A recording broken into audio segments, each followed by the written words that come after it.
Today is Saturday, September 23, 2023. I-chart natin si ICT, APX, ASEN at SECP. Tara!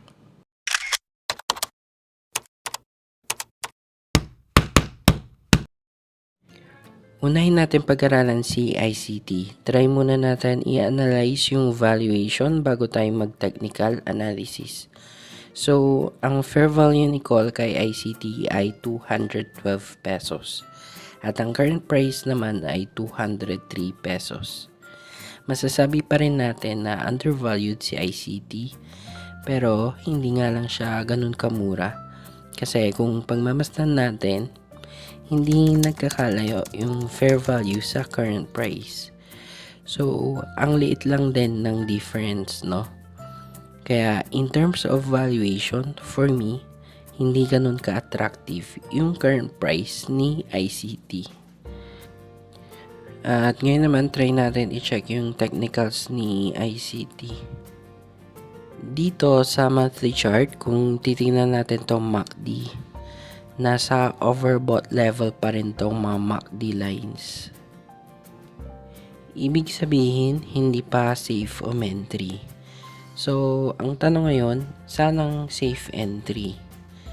So, based sa history, ang safer entry pag itong MACD lines ay nasa 0 line or below. I-box natin para ma-visualize. So, dyan ang safe entry sa oversold level. Kaya, for now, I think hindi pa safe entry. Kaya magpapas muna ako kay ICT. Next is APX. So far, uptrend pa naman to sa mid to long term view. At hindi pa naman nagbe-bend yung uptrend. So, i-check natin further yung chart. Dito sa monthly time frame, kung pagmamasdan natin yung kandila, papalapit na siya dun sa pulang moving average or EMA 13. So, yan yung magiging support natin, yung pulang moving average. Sa ngayon, i-observe natin kung mag-hold ba yung price sa support na yan.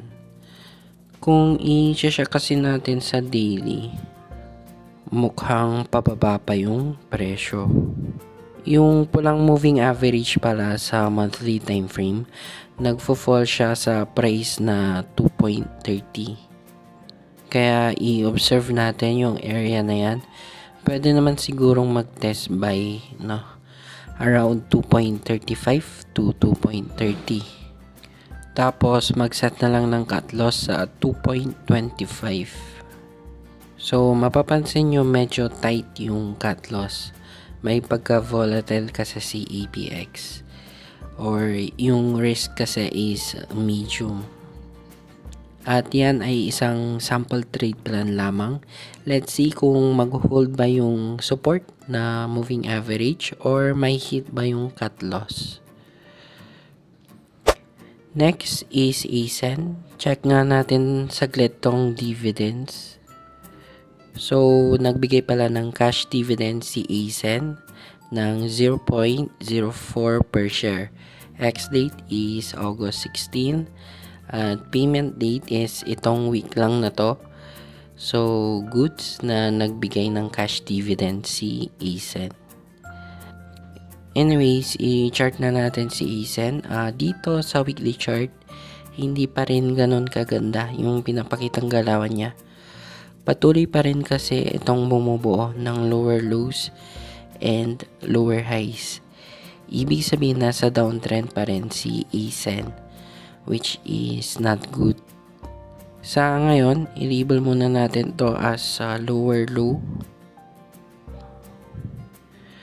Pero sa ngayon, i-question mark muna natin kasi baka may ibababa pa bago mag-bounce. Kung titingnan din kasi natin tong RSI, nagbabounce siya once na bumaba sa RSI 30. At ngayon nga ay papunta na ito ng below RSI 30. Yun nga lang, since downtrend si ASEN, medyo risky i-trade. Hindi basta-basta kasi ang pagka-counter trend. Pero try pa rin natin in case na gusto mong mag-counter trend. So once na bumaba ito ng RSI 30, i-observe natin kung may potential bounce ba na mangyayari. Pwedeng magantay tayo ng bullish candle na pattern or pwede rin na magantay ng isang green candle bago pumasok. Parang ganito. So, antabayan na natin na mag-appear yung isang green candle in the coming weeks. Yung overall sentiment ko naman kay ESEN, for now magpapas muna ako. I think risky pa siya i-trade ngayon since downtrend pa. Pero baka soon magkaroon to ng short rally. So abang-abang lang. At kung mid to long term trader ka naman, hindi pa advisable bumili ng ASEN. Kasi sa ngayon pang short term or swing or bounce play lang muna si ASEN. Okay, next is SECB. Mukhang hindi maganda yung pinapakitang galawan ni SECB.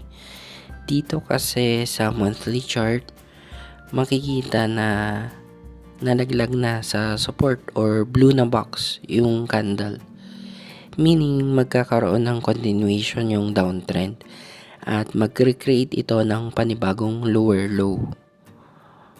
Mai-consider na natin to as redistribution since nag-breakdown na si SECB sa support. Kaya sa ngayon magpapas muna ako kay SECB. I think hindi attractive yung price niya sa ngayon dahil kaka-breakdown lang nito sa support.